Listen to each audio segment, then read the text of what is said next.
আল্লাহ রাব্বুল আলামিন বলেন, আলাম ইয়ালাম বিআন্নাল্লাহ ইয়ারা, সে কি দেখে না আমি যে তাকে দেখতেছি? সে কি জানে না আমি আল্লাহ তাআলা তাকে দেখতেছি?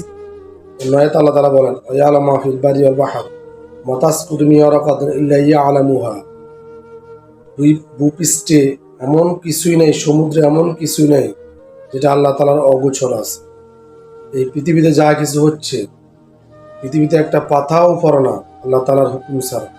মা তাসকুতু মিন ওয়ারাকাতিন ইল্লা ইয়ালামুহা, তার অজান্তে গাছ থেকে একটা পাতাও ঝরে না। এমনকি সমুদ্রে পৃথিবীতে কিছুই ঘটে না। এমনকি আল্লাহ তাআলা বলতেছেন, সরস নিরস কিছুই হয় না আল্লাহ তাআলার হুকুম ছাড়া।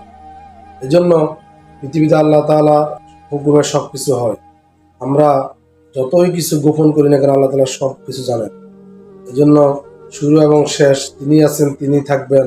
ওয়াল আউয়াল ওয়াল আখির ওয়াজ জাহির ওয়াল বাতিন, তিনি প্রকাশ্য, তিনি গোপন। কিন্তু আমাদেরকে যে কোনো কাজ করার আগে চিন্তা করতে হবে, আল্লাহ তাআলা আমাকে দেখতেছে।